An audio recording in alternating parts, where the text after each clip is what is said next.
अहिंसा तीर्थ प्रणेता, अहिंसा तीर्थ प्रणेता, जय जय हो भारत गौरव, राष्ट्र संत प्रमुख सागर। स्वर्णिम स्वर्ण जयंती का अवसर ये महान है, मिलकर हम मनाएंगे, गुरुवर देश की शान है प्रमुख सागर। जय हो गुरुवर प्रमुख सागर, जय हो गुरुवर।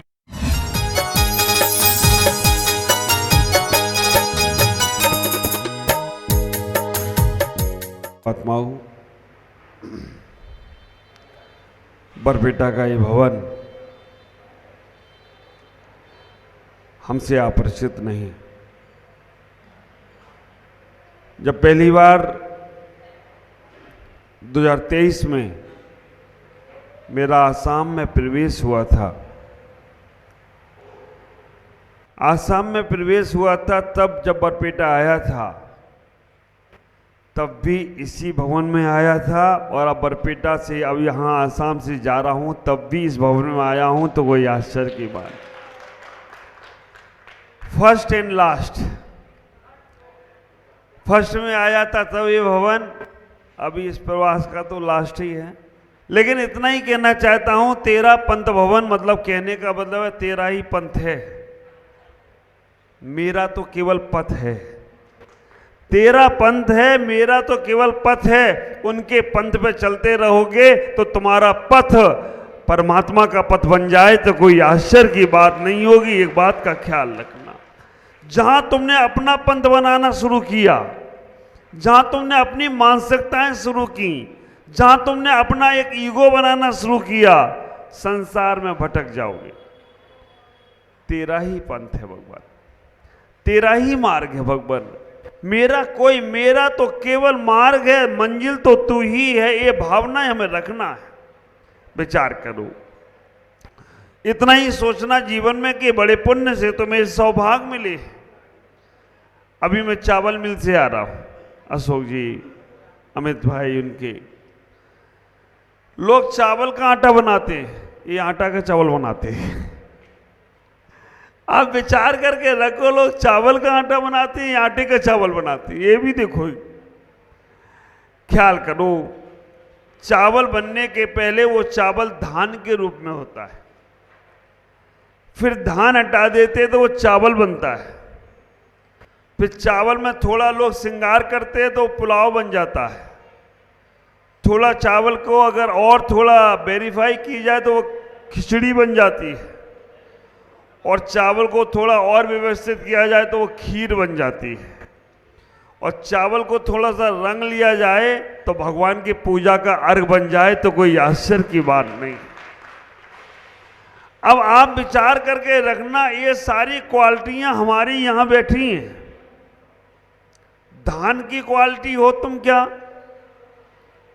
निकले हुए धान से चावल हो क्या, थोड़ा श्रृंगार किया तो पुलाव हो क्या, थोड़ा सा बता दिया कि पौष्टिक होता है तो खिचड़ी हो क्या, अगर थोड़ी सी व्यवस्था अच्छी बन गई तो खीर हो गया, और थोड़ा सा रंग लिया गया केसर के साथ तो मंदिर की अर्घ हो क्या। अभी मैं बता रहा हूं, अपने आप लगाना कि तुम कौन सी क्वालिटी के हो। आप विचार करके रखना। अभी चावल की फैक्ट्री से आया हूं तो मैंने कहा चावल का ही कुछ इन्हें समझा दूं कि चावल से समझ में आ जाए।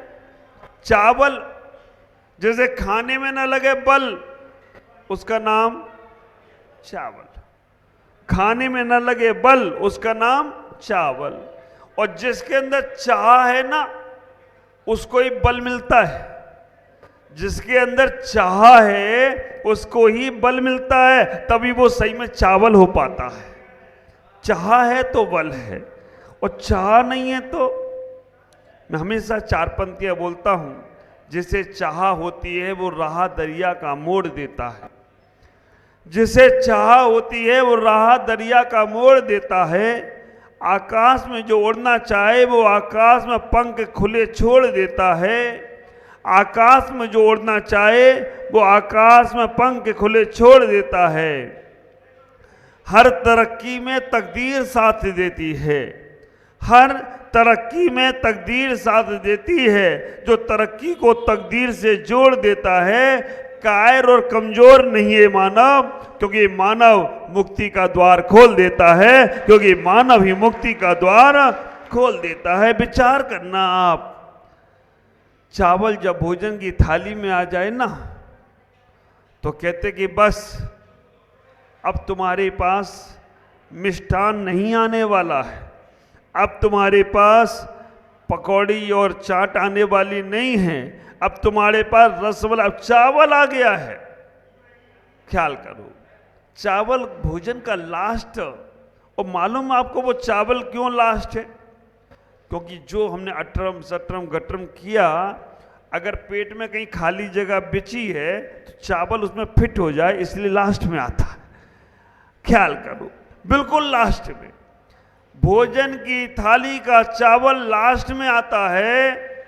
और ये हमारी जो थाली है ना जीवन की, इसमें भी अगर सफेद बाल आ जाए तो समझ लेना अब लास्ट में चावल आ गए हैं, अब उठना ही है तुम्हें, अब संसार में रहना नहीं। ये भी सफेद सफेद, लेकिन हम इतने बेईमान लोग हैं और सफेद को रंगीन कर लेते हैं, कहीं काले कर लेंगे, कहीं हरे पीले लाल कर लेंगे, पता नहीं कैसे हम बिजू का बन जाते और उसको कर लिया करते। कहीं मेहंदी लगाएंगे, कहीं काले लाल हरे करेंगे। किसको धोखा दे रहे हो? मेरे भागचंद जी अच्छे, काले लाल पीले करने की जरूरत नहीं है, सपासन मैदान है सिरसा का, कोई करना ही नहीं है। अब भी लगाने का काम ही किया, अब किसको दिखाना है? तो आप विचार करके रखना, ये चावल जो है ना वो जीवन की आखिरी व्यवस्था है, भोजन की आखिरी व्यवस्था है, ऐसे ही जीवन की आखिरी व्यवस्था है। अब समझ के रखना, वो चावल में से जो पहले धान होता है ना, संसार में अनंत जीव है मिथ्या दृष्टि, वो धान के समान है। संसार में अनंत जीव हैं, वो मिथ्या दृष्टि धान के समान है। खूब जन्म ले रहे हैं, खूब मर रहे हैं, उन्हें कोई धर्म से मतलब नहीं, कोई कर्म से मतलब नहीं। खाओ पियो मस्त रहो, है ना।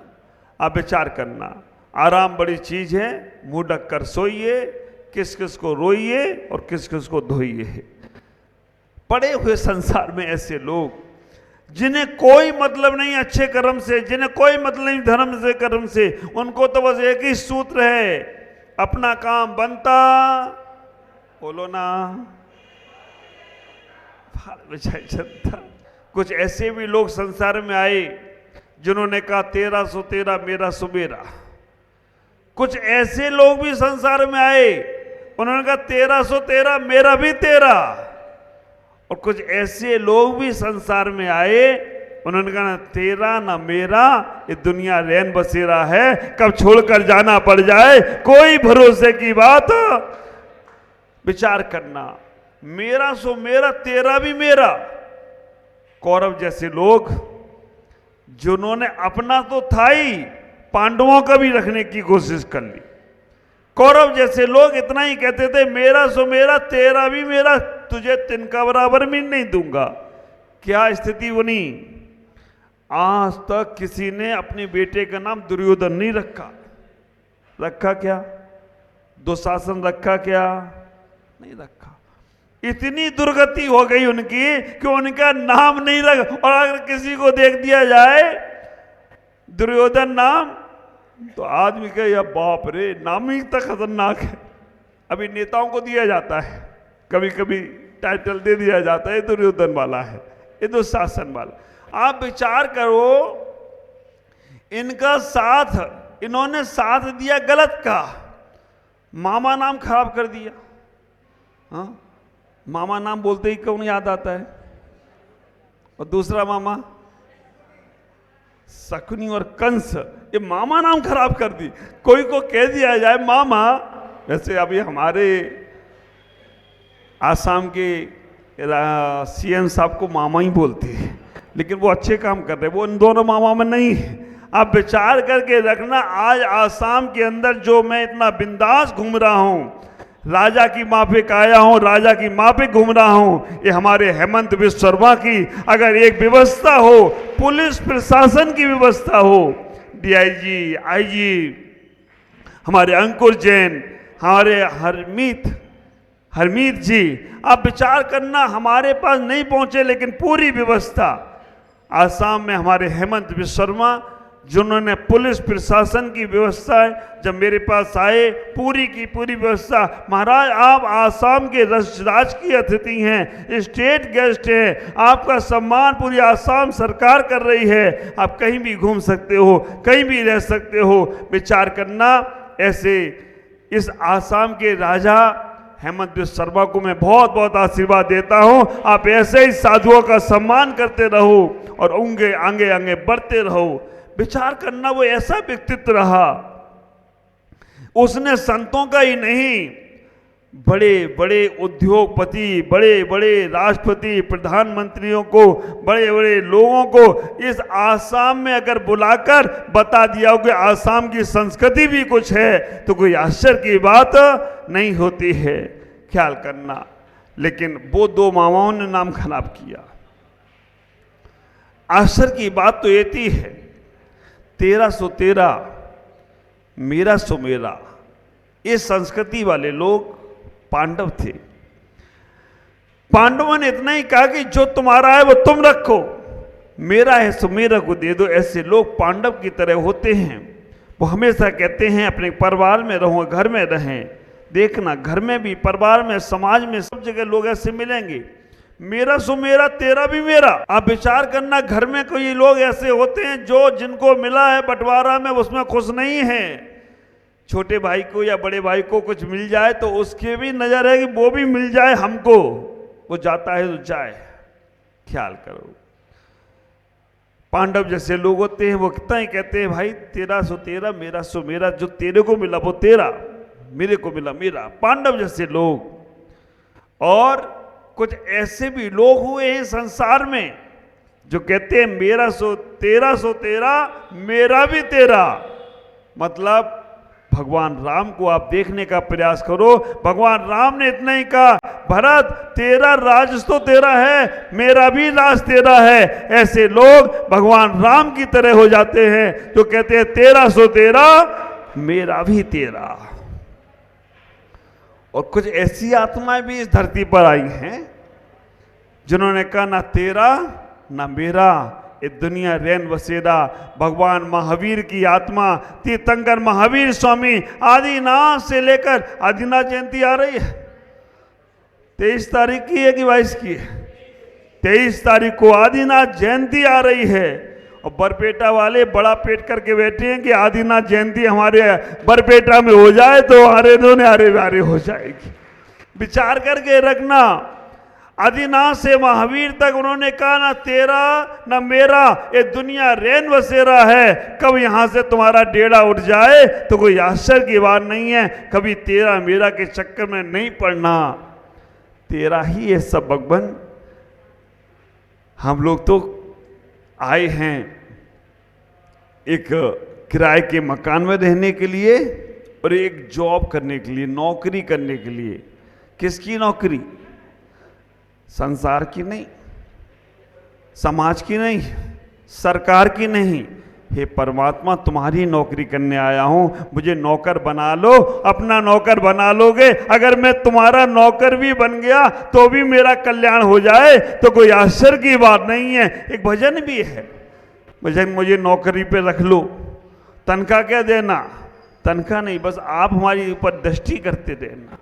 ख्याल करो, अनिल अंबानी की गाड़ी चलाने वाले ड्राइवर की तनख्वाह 2 लाख रुपया है। अनिल अंबानी का जो कुत्ता है ना, वो सोने का गले में कितना बड़ा पहनता है। अगर उन बड़े लोगों के घर में नौकरी मिल जाती है तो आदमी सोचता है कि मुझे कुछ भी हो गया। और अगर परमात्मा का पट्टा, अगर परमात्मा के हाथ से, गुरु के हाथ से एक रुद्राक्ष भी तुम्हें पहनने को मिल जाए तो समझ के रखना तुम्हारा तो न्यारा व्यारा हो गया। इतना ही विचार करो। इस दुनिया में आए हो, संसार आनंद जीवाते धान की तरह, और धान के रूप में ही चले जाते हैं। धान में से चावल निकला तो आप अच्छे कुल में जन्म ले लिए। चावल जो है वह अच्छे कुल में जन्म लिया है। अब उसका अच्छे कुल में जन्म लेने मात्र से ही आप जहां से जाते हो लोग कहते ना आओ जैन साहब आइएगा, कितना सम्मान तुम्हारा है। और आप विचार करके रखना, जैन संप्रदाय का, जैन व्यक्ति का इतना सम्मान है इस देश में है कि हमारी सरकार को भी लिखना पड़ा, देश के सच्चे नागरिक बनिए। क्या लिखते हैं? देश के सच्चे नागरिक बनिए, क्योंकि बनिया इतना होशियार होता है इसे कोई बिगाड़ नहीं सकता है। उनको भी लिखना पड़ा। तो हम अपने जैन संप्रदाय, जैन कम्युनिटी, जैन को, जो राजाओं का धर्म रहा है, हमारे जितने राजाओं को आप देखने का प्रयास करो, राजा महाराजा पहले जैन ही होते थे। ख्याल करो, सामान सा तुम्हारा जैन कुल में जन्म हो गया, तुम चावल बन गए। अब तुम थोड़े दिखावे में चले गए, शोबाजी में चले गए तो पुलाव हो गए। पुलाव दिखता तो अच्छा है लेकिन दमखम नहीं है उसके अंदर। आप विचार करके रखना, थोड़ा दिखावे में चले गए, थोड़ा तुम्हारी व्यवस्थाएं ऐसी बन गई कि हाँ बस दिखावा होना चाहिए, काम हो या ना हो दिखावा करो। हाँ, और कई बार तो ये गड़बड़ हो जाती है, अगर सोने का महिलाएं कुंडल पहन के आ, वो हाथ में ये पहन के आ जाएं कड़े बड़े, और कोई नहीं कह गया कड़ा बड़ा सुंदर है, तो झोपड़ी में आग लगा देती हूँ, कह देती मेरी झोपड़ी में आग लग गई, मेरी झोपड़ी में आग लगी, इसी हाथ से बताती। अब एक बहन ने बात जो पूछ लिया कड़ा बड़ा सुंदर है, उन्होंने पहले पूछ लिया तो आग थोड़ी लगाना पड़ती मुझे। अब विचार करके रखना, दिखावे का भाव। हम अगर अच्छी गाड़ी ले आए तो 4 बार हम दिखाने की कोशिश करते हैं। हाँ, आप विचार करना, जहां दिखावे का भाव है वो समझ लेना पुलाव। और कुछ लोग ऐसे होते दिखाते नहीं है, करते हैं, वो पौष्टिक लोग होते हैं, खिचड़ी की तरह होते हैं। चावल खिचड़ी में भी पड़ा अशोक भाई, वो दिखाते नहीं है, काम कर जाते। चावल की खिचड़ी अंदर जाते ही पेट की सारी बीमारियां खत्म। और जैसे ही वो लोग होते हैं जो गुप्त रूप से सेवा भाव कर देते हैं और करके चले जाते हैं, ख्याल करना, पता भी नहीं चलने देते कहाँ क्या व्यवस्था है, वो व्यवस्था बना के चले जाते हैं, वो खिचड़ी के समान है। और कुछ लोग होते हैं जो बिंदास करते हैं। आप विचार करके रखना, वो बिंदास करते हैं, दिखा के करते हैं, लेकिन सबको प्रेरणा भी देते हैं और अपने गुरु के लिए समर्पित हो जाते हैं। अगर उनमें ये नाम हमारे राज का हो, आलोक का हो, भागचंद जी का हो, अशोक का हो और दीमापुर समाज का हो, तो कोई आश्चर्य की बात नहीं है। ये वो लोग हैं जो दिखाते भी हैं, करते भी हैं और करके चले भी जाते हैं। इनको कोई मतलब नहीं है। और उसी में नाम अभी हमारी नलवाड़ी समाज, बिज्जू भाई को देखकर मुझे आश्चर्य होता है कि वो बिज्जू भाई यहाँ तक, प्रदीप भाई यहाँ तक, दमू भाई यहाँ तक, आप विचार करके रखना। और वो विजय जो कहाँ गया, वो जो एक विजय भाई तो मंत्री, एक विजय भाई और चौके में लग गया, वो चौके की व्यवस्था, ये राहुल, सारी टीम, सुकेश भाई भी पूरा चले इस बार। तो हमारे पूरा नलवाड़ी समाज ने कदम कदम पर साथ, वास्तव में जब तक जिम्मेदारी सौंपी ना जाए तब तक लगता नहीं है, लेकिन अभी जिम्मेदारी संभाली तो बरपेटा तक ऐसे फूलों पर लेकर आ गए हों तो कोई आश्चर्य की बात नहीं। आज इतना ही कहूँगा, ऐसे ही अपने जीवन में केवल धान बनकर जीवन नहीं जिलाना है, हमें निकलकर चावल तो बन गए हो, पुलाव वाला जीवन भी मत जियो, खिचड़ी बनकर सेवा करो।